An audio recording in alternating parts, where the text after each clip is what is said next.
शंकर, तुम्हारी हिम्मत कैसे हुई यहाँ आने की? भाभी, पहले मेरी बात सुन लीजिए।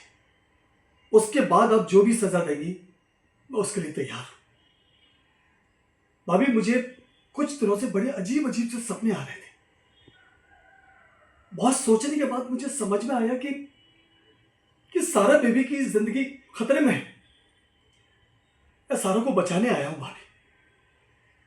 इतने साल कहाँ गायब थे तुम?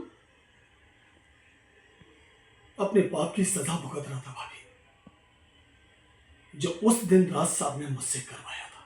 क्या बकवास कर रहे हो तुम?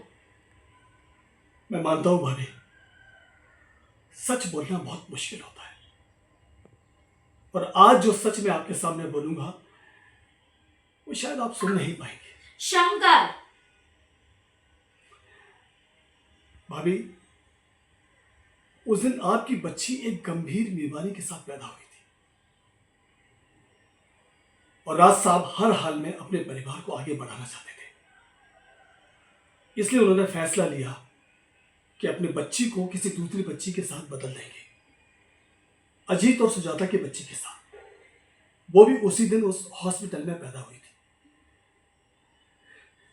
देर रात जब मैं और साहब वहां पहुंचे तो अजीत ने हमें पकड़ लिया।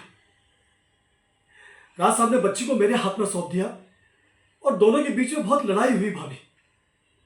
उस लड़ाई में राज साहब के हाथों धोखे से अजीत मारा गया। झूठ, सब झूठ। तुम कुछ भी बोलोगे और हम मान जाएंगे? काश ये झूठ होता भाभी, तो मेरी जिंदगी भी बर्बाद नहीं होती। राज साहब ये करना नहीं चाहते थे, धोखे से अजीत उनके हाथों से मारा गया। राज साहब ने मुझसे कहा कि अजीत की लाश को ले जाकर कहीं दूर मैं जला दूं।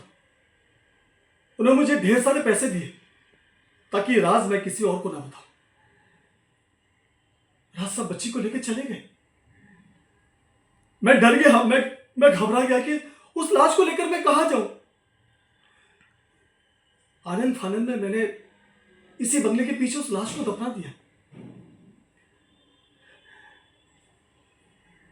दूसरे दिन जब सुजाता उठी तो उसने देखा कि उसका पति और उसकी बच्ची दोनों गायब। वो पागल हो गई और 2 दिन बाद उसने आत्महत्या कर ली। उसी दिन आप लोग भी हॉस्पिटल से घर आए थे। राज साहब ने आपकी बच्ची को मेरे हाथों में सौंप दिया और कहा कि इसे दूर ले जाकर मैं मार दूं। लेकिन मैं ऐसा नहीं कर सका और उसे नहीं मार सका। राज साहब को बिना बताए मैं बच्ची को लेकर गांव चला गया। बहुत प्यार से उसे अपनी औलाद की तरह मैंने पाला। लेकिन जैसा कि डॉक्टर ने कहा था कि उसे कोई गंभीर बीमारी है, वो बच्ची कुछ सालों बाद चल बसी भाग। राज साहब के एक फैसले ने न जाने कितनी जिंदगियां बर्बाद कर दी भाभी। मैं जानता हूं कि आपके लिए सच सुनना कितना मुश्किल होगा,